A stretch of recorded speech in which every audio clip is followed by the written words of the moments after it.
Hey there, it's Roslyn and welcome to the Team Tiny Holiday Hop 2021. Today I'm going to show you how to make a lever card with just a few items from your stash. What I'm going to be using are these Pink and Main layered square dies.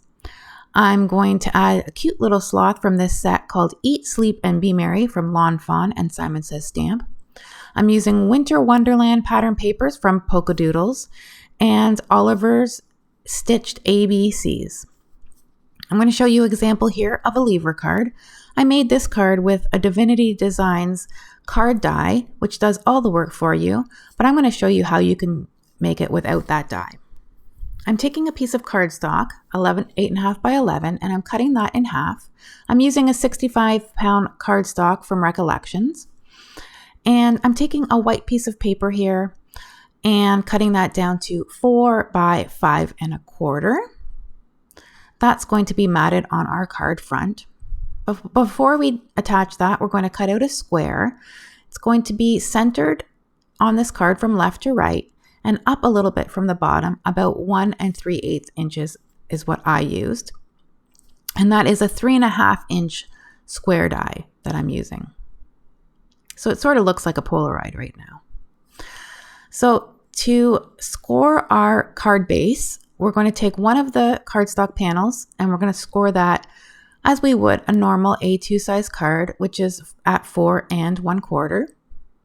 And then for the pop-up piece on the inside of the card, we're going to score that in the middle at 4 1/4, and then at 2 1/8 and at 6 3/8. And that's going to be our pop-up portion for the inside of our card to help that lever mechanism work. So I'm going to work on my card front first. So I'm going to set this panel that I've made on top of my card base.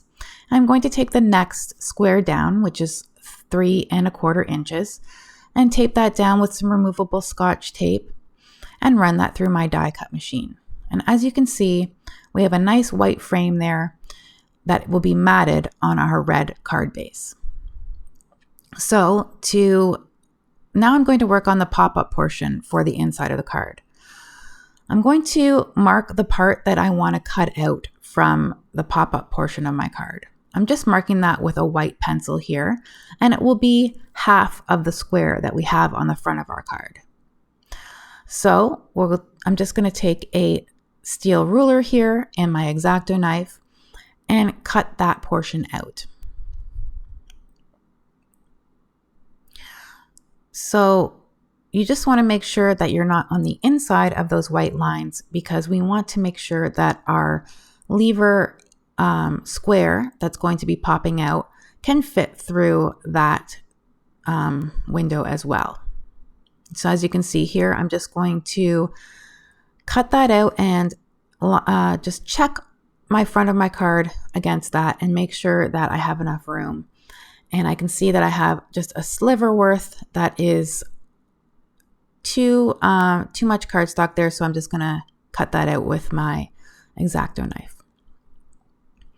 After we get that, we're going to fold our card base, which is just folding it straight in half.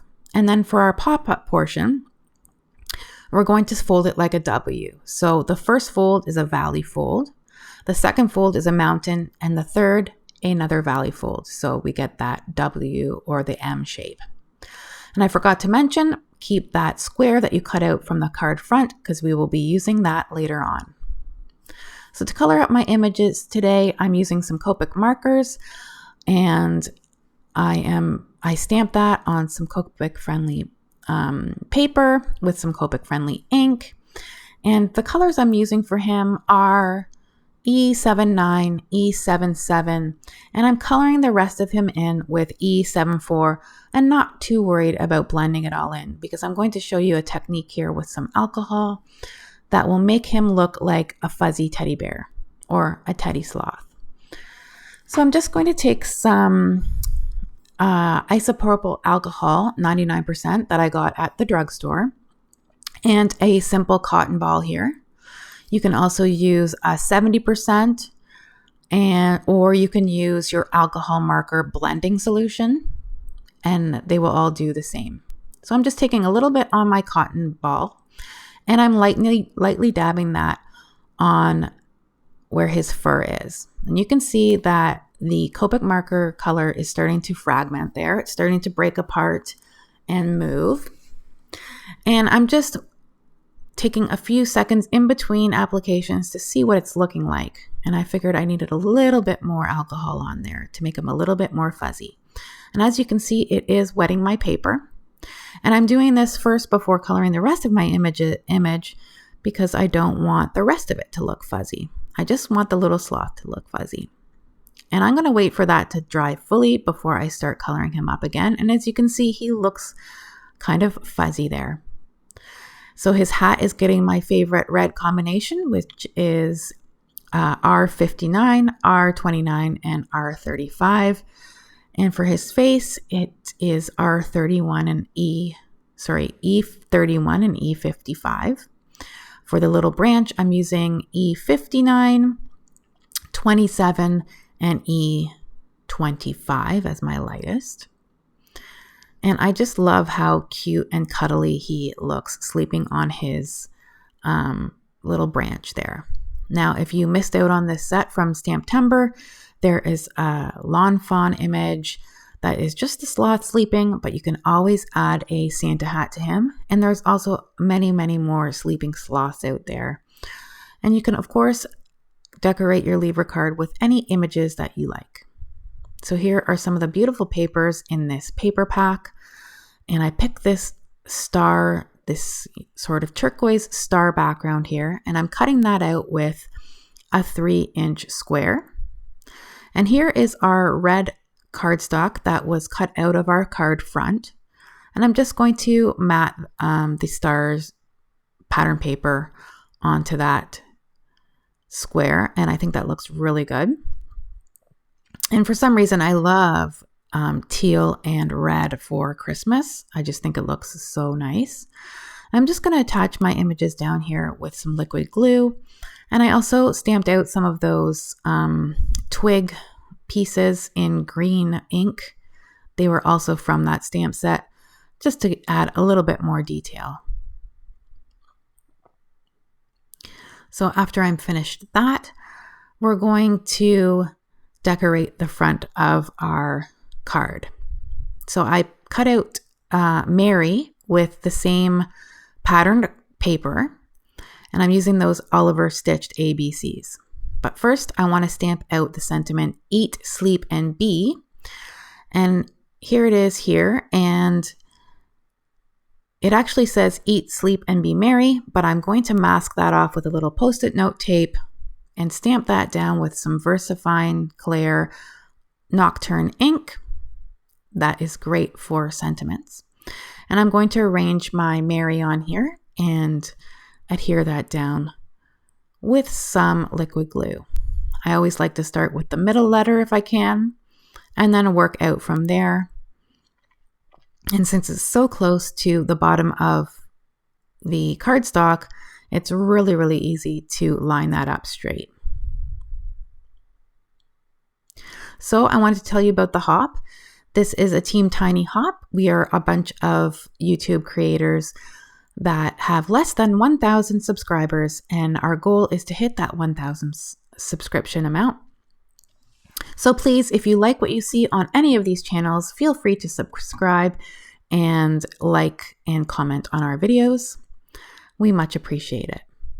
So to hop along, just click the hashtag Team Tiny Holiday Hop 2021, and it will take you to all of the card makers today.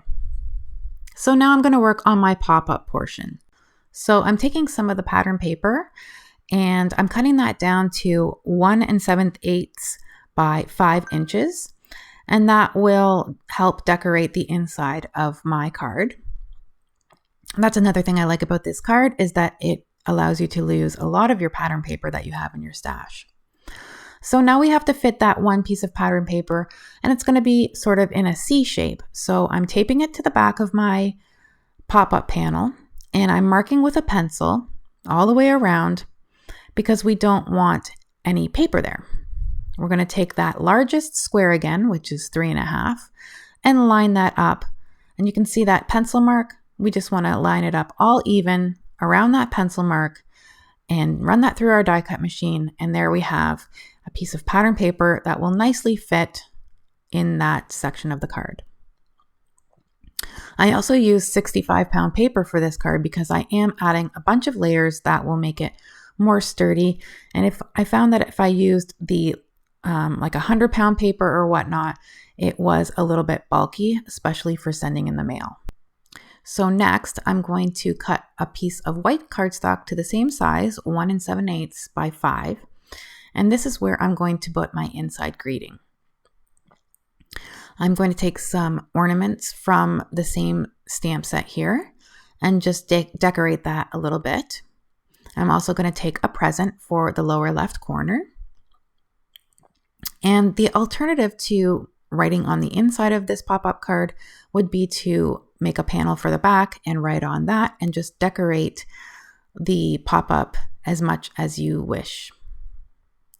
So I'm also using some Copic-friendly ink there because I'm going to be coloring those. And I'm taking this sentiment that says Happy Holidays from the Reveal Wheel Christmas sentiment set and stamping that in red. So I'm using the same colors as I did with my sloth. And I forgot to mention the green colors. The green was G07 and G05. And I'm also using some YR markers for the gold, which I believe actually I used Y35 and YR23. And for the present, I'm just going to color that simply in red and green. And that's going to be it for the inside panel for now. So I'm going to get that adhered to my card. And I've also brought in another piece of that Starry Night paper, sort of to tie in the front of the card. And I picked a nice chevron for the other pattern papers. So now we're almost done. We're going to attach the pop-up portion to the inside of our card. So I am using some score tape here, and that's very sturdy for interactive cards. And I'm just adding that to this front panel that has the cutout window. We want to add that to the non-pattern paper side, and to the all the way at the other end of the W, I'm going to be adding some more score tape. I just want to make sure that that's nicely adhered. And to attach this, I'm just going to take off all the backing from my score tape, and I'm going to line that window up with the card front window that's already made. And as you can see, it fits nicely there. And without doing much of anything at all, I'm going to remove that backing of the tape and close my card. And as you can see, that works really nicely and it folds really nicely that way. I'm just marking here with my pencil where I want to add adhesive for this front square panel. I only want to add it to the right side. The left side is going to be the one swinging out. So I'm adding some more score tape and closing that card nicely and just fitting that square right in where it's supposed to go. And there we go, we have the lever. But I'm not done yet. I'm going to add some white accents with my gel pen to my image. And then I'm going to check over my card and realize that I missed something. I missed the strings of those ornaments. So I'm just going to take the string part, put it on a clear block, mask the top of the card with some Post-it note paper, and just freehand stamp those strings in so that those are not just floating in the air ornaments. And of course, as I do that, I smudge a little bit of green ink from somewhere, somehow, on the inside of my card. So I'm just taking those little sprigs there, stamping them in green, and no one will be the wiser. So there's my lever card. I hope you enjoyed this video. I hope you have a chance to make this lever card. And I hope you guys have a Merry Christmas. Take care.